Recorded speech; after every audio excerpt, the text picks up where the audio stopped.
आधे बाउल दही में 4 चम्मच MDH चटनी पुदीना मसाला डाला, स्टर करो, पुदीना चटनी तैयार। MDH चटनी पुदीना मसाला।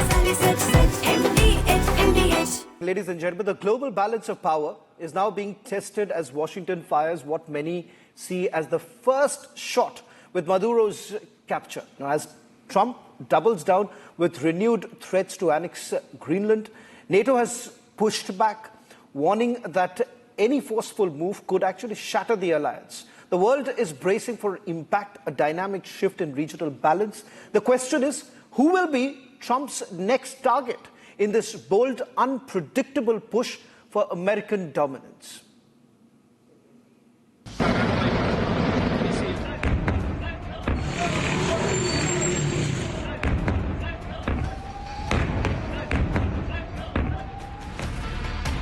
Washington has fired the first shot, and the world is on edge. Well, I knew the possible danger. It's a very dangerous operation.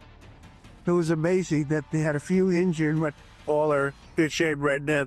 The bravery was incredible. Lindsay, they got off the helicopter and the bullets were flying all over the place. With Trump doubling down on hardline decisions, the question is, who is next on the hit list? We need Greenland from a national security situation. It's so strategic. Right now, Greenland is covered with Russian and Chinese ships all over the place. We need Greenland from the standpoint of national security. And Denmark is not going to be able to do it, I can tell you. From Latin America to Europe, nations brace for impact. Some call it a gangster operation. American attack against Venezuela is a classical gangster operation. They are taken hostage to capture money and assets of an attacked family or a company. We deal with a classical gang attack against an independent country. China has expressed grave concern on Sunday afternoon over the U.S. forcibly seizing President Maduro and his wife and taking them out of the country. A Chinese Foreign Ministry spokesperson released a statement saying that the U.S. action is a violation of international law, the basic norm of international relations, and the purposes and principles of the UN Charter. While others call for de-escalation. The current crisis have brought about two opinions. The main government, the leading government, is of the opinion that de-escalation and public safety is of prime importance. This scenario has to be seen how it escalates because this directly conflicts with China wanting to infiltrate Taiwan, and this stands in the same scenario. So crucially, how things develop has to be seen. President Trump's bold decision to intercept and arrest Venezuelan President Maduro in his pajamas in the middle of the night sends shockwaves through the world, affecting both friend and foe alike. Obviously, the Venezuelans have been affected, all of those in Latin America, but this has been really felt throughout the world. But amid all this, the supreme leader in Iran is missing from public eye, while the nation remains in chaos.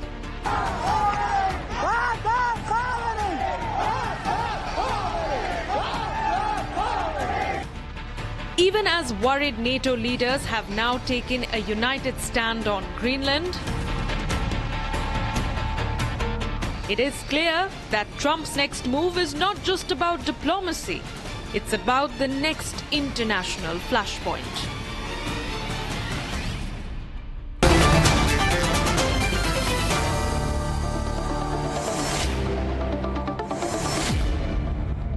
Peter Kusnik, it appears that Donald Trump's appetite in the Western Hemisphere appears to be completely insatiable. There is no end to it. Greenland is something that he has been talking about for a very long time, but it takes away the moral standing that the Trump administration would have when it comes to dealing with Russia and Ukraine. Yes, Trump and his national security strategy issued what he called the Trump corollary to the Monroe Doctrine, which said that the U.S. is going to dominate this hemisphere, and do and take what it wants. What we're seeing is a reversion to Peter Kuznick, I'm sorry to interrupt you. I believe that President Trump is speaking on a particular issue. Let's just quickly listen in what he's saying, and we'll come back. You know, you win the presidency, and we sure as hell are having a successful presidency. I will say that. But even if it's a successful presidency, it's been nothing like what we're doing. We had a very good day 2 days ago, too. But even if it's successful, they don't win. I don't know what it is. There's something psychological, like you vote against. You can win by a lot. We won every swing state. We won the popular vote by millions. We won everything. But they say that when you win the presidency, you lose the midterm.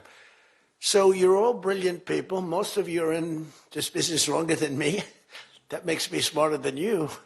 Because look where I am. Peter Kuznick, I don't think so. Like, barring a statement that he's just made about the statement that he made about what happened just 2 days ago, and he's still bragging about the military success. Peter Kuznick, the question that I'm asking you, that where does this really end? Because today, America continues with the Monroe Doctrine that it has had, because the tone and tenor completely appears to be that. But it only takes away the argument, the moral standing that the United States of America ever is going to have when it comes to dealing with Russia and Ukraine. Yes, the United States has lost its moral standing. It lost it long ago. It lost it in Vietnam. It's lost it in Iraq. It's lost it in Afghanistan. It's lost it since.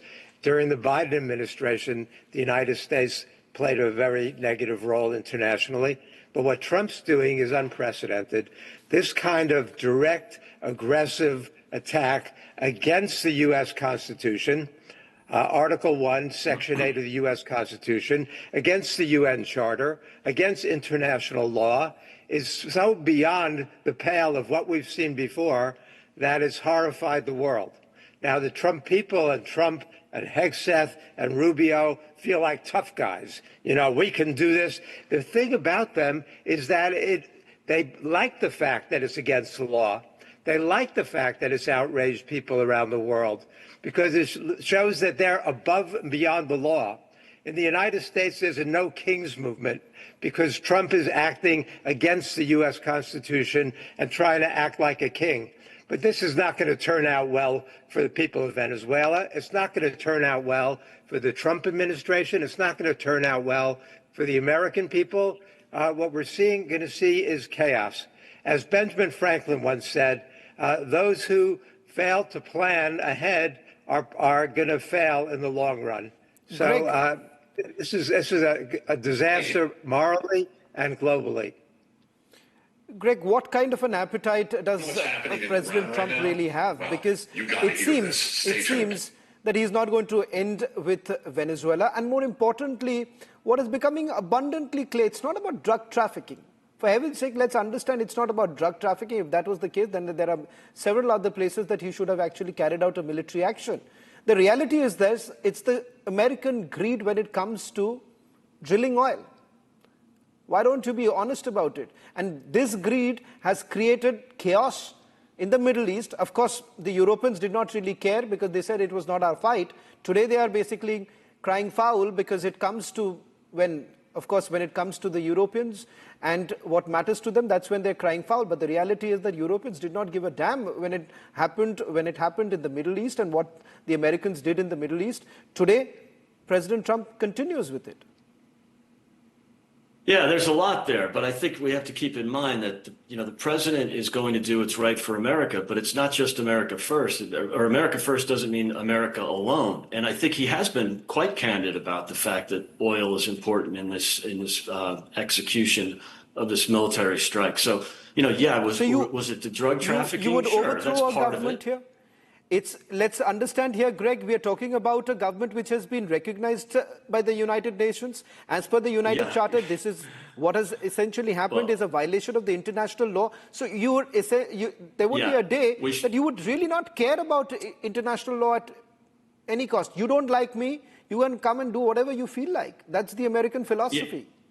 Well, we'll do what's right for America and do what's right for the world. I would argue the world's a much better place after we bombed the nuclear capabilities of Iran last year. And I think in this case, you have a rogue regime that lost their election in 2024 and yet maintained power through aggression from the military. So, imprisoning their own political opponents. This is not a country that's, Venezuela is not a healthy democracy by any means. So I think that there's a lot of outcomes here that are positive. Okay, the drug trade, needed to be stopped, but that might not even be the most important thing. I think decoupling China from Venezuela, and that has a lot to do with oil. So oil being shipped out of Venezuela at great expense to the people. The people are not benefiting from the oil trade. It's a fraction of what it used to be before the Chavista revolution back in the late 90s and early 2000s. So they're selling the oil to China at deeply discounted prices. The people are not benefiting from it.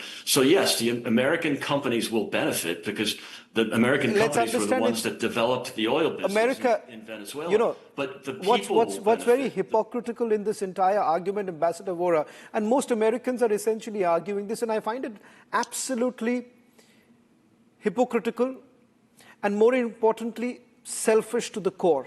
Because that's how the American philosophy has largely been, Ambassador Vora. Because here they talk about Venezuela. Earlier they spoke about Iraq. And of course, at some point in time, they spoke about the Taliban too. Let's recall what the Americans had to say about Taliban and what really happened thereafter. The kind of talks thereafter, the backroom channeling talks that have happened with the Taliban, just because for your own benefit, then you would have another round of talks happening in Qatar because you want to just finish the so-called war that you actually started. This kind of hypocrisy has only ruined the global order. Well, there's no doubt that mistakes were made in Iraq and Afghanistan. I wanted Ambassador Vora to come in here. Okay, sure. Sure. Well, thank you very much, sir. Always a pleasure to be on your channel, and I learned so much from you and from our other colleagues over there. First, let me put it to you very clearly, sir. Other than my own country, to which I'm passionately devoted, I love the United States. Forget Donald Trump. He's here today, he may not be my tomorrow. But it's a great nation. If I had the option of living in a country other than my own, I'd choose the United States. I certainly wouldn't choose Venezuela. Now, you've talked about global order. What global order, sir? There's total global disorder today. At least this fellow is trying to bring in some order. You may disagree with his method, but you might consider the objective. The objective was, rightly or wrongly, does he have a right to interfere there? I don't know. It was a DEA, Drug Enforcement Agency action. It wasn't an invasion. They went in, law order, brought him out, did what they did. Now, people are screaming and yelling and shouting that this is a violation of international law. Which international law, sir? There's a racket called the United Nations which sleeps all the time. Gets up, makes a speech and goes back to sleep. There's no international order or international law. Today, the reality with President Donald Trump, I have a sneaking admiration for this man. He's very clear. He wants to make America great again. Ambassador Vora, so let me complete, sir. Ambassador Vora, just a quick interjection here. You are supporting this. Tomorrow, if China does this with Taiwan, where do you really stand then? I'm not supporting it, sir. I'm only trying to understand what he did. I'm very much like that British fellow, that Star Wars or whatever that fellow's name is, the Prime Minister, or Starbucks, something like that, who said, I'll speak to President Trump and find out why he did what he did. I mean, this is absolutely hilarious. Nevertheless, sir, no one has the courage to take this man on. So we talk of a multipolar world. Which is the other pole, sir? There's only one pole today that I can see. Unprecedented military strength, economic strength. Now, morality goes into the dustbin. I've been 52 years in diplomacy and counting. He's acting in what he thinks is the best interest for his country. You can't draw parallels. If China decides to go to Taiwan, they'll get thrashed. And the message is as much to China as to anybody else that don't try Taiwan because I'm hanging around to protect them. So this, I believe, is the message going on. So I'm trying to look at the positive aspects of what he did. Of course, he should not have gone in. Of course, he should have gone to the UN. Of course, we should have debated this for the next 3,000 years by when Maduro would have been a distant memory. No. He felt that his country is being hurt, his people are being hurt, his kids are being hurt through narco-terrorism, through guns coming in, through illegal immigration. He had to act. This was his perception. Now, what will I do with my religion, four religions being slaughtered in Bangladesh by the Islamic government? I don't know if I'll do the same thing, but there is this 2005 UN resolution, responsibility to protect. I don't know if I'll go in or not. That is for my government to decide. If I were to take a decision, yes, I'd go in and beat the hell out of those guys who are oppressing their minority. I rest my case by saying, sir, look at it from his point of view. Make America great again. Make America's values admired again. Make America, but Ambassador, what I find, extremely disturbing is make America great. I don't care about regional stability. I don't care about what happens in other countries. Go to hell. As long as America is fine and as America is absolutely making profits, I really don't care about what's really happening. Alexander, almost the entire Latin America say that this is a direct interference as far as politics of Latin America is concerned. And now what happens is that you go a step further by simply stating that Greenland is also important to us because it is important for our national security. Absolutely. That has been the statement from day one onwards. See, President Trump is not doing anything for his own benefit. Whatever he is doing is for the people of America. It's at the best interest of the American people. That's why he was elected. After a break of 4 years, why did people elect him again? Because they found out that America is in a total mess that needs to be fixed. We need a leader. America did not have a leader for 4 years under Biden. The whole world was mocking at America. They were looking at America as just buffoons because nothing was happening. So the people of America decided to choose Donald Trump as their leader because we needed a leader. We did not have a leader. So from day one onwards, what happened in the entire country? The border crisis, that was the biggest issue that we were facing. The drug trafficking, the human trafficking through the border from the South American countries, that was completely stopped. So why these nations are against Alexander, us? as far as drug trafficking is concerned, can you please then tell me this, that is it only Venezuela? Is it only Venezuela? No. And why exactly only Venezuela? No, if at all America was getting so much affected, it was getting so affected by drug trafficking, then why not take action against the other countries that are equally responsible? He made it very clear to Cuba, Mexico, Colombia. He told the Colombian president that you are a cocaine dealer. You're the manufacturer of cocaine. Imagine what happened to India when Pakistan, Bangladesh, our border countries who don't like us when they traffic drug into the country of India. Let's be very clear. Let's be very clear. If there is regional instability as far as Bangladesh is concerned, you can't really take away the role of the deep state and particularly the United States of America. Where was the American presidents when what happened in St. Martin's and what happened when Sheikh Hasina was ousted? Who's running Bangladesh today? Me and Ambassador Vora are on the same page when it comes to this. America and India, the United States of America and India are the greatest friends ever. Forget about whatever happened in the short period of time. Trump is going to leave the office. President Trump is going to leave the office in the next 3 years.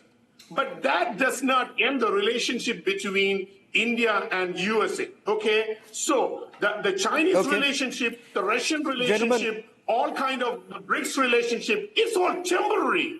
If India has a permanent friend in the global platform, I would say the number one friend is the United States of America, and there is no doubt about it. As far as India is concerned, why did India bypass Russia and choose to be US's friend? Because we know United States is the number one power in the world. Well, I'm hoping, gentlemen. Ambassador Vora, Ambassador Vora, whenever India basically decides to take back its own piece of land, that is Pakistan-occupied Kashmir, I hope the Americans are not going to needle at that point in time, and Americans should be the last to lecture any other country. Because today, when everyone seems to have come out in the open and perhaps said that, look here, President Trump has done a great thing for his own country, then I think so it should be that the American administration should keep their mouth shut when we look after our own national security. Gentlemen, thank you very much for joining us on this debate. ये है secret recipe MDH का जीरा SIP जल जीरा मसाला। SIP SIP जीरा SIP MDH का जल जीरा सिप MDH का जल जीरा सिप।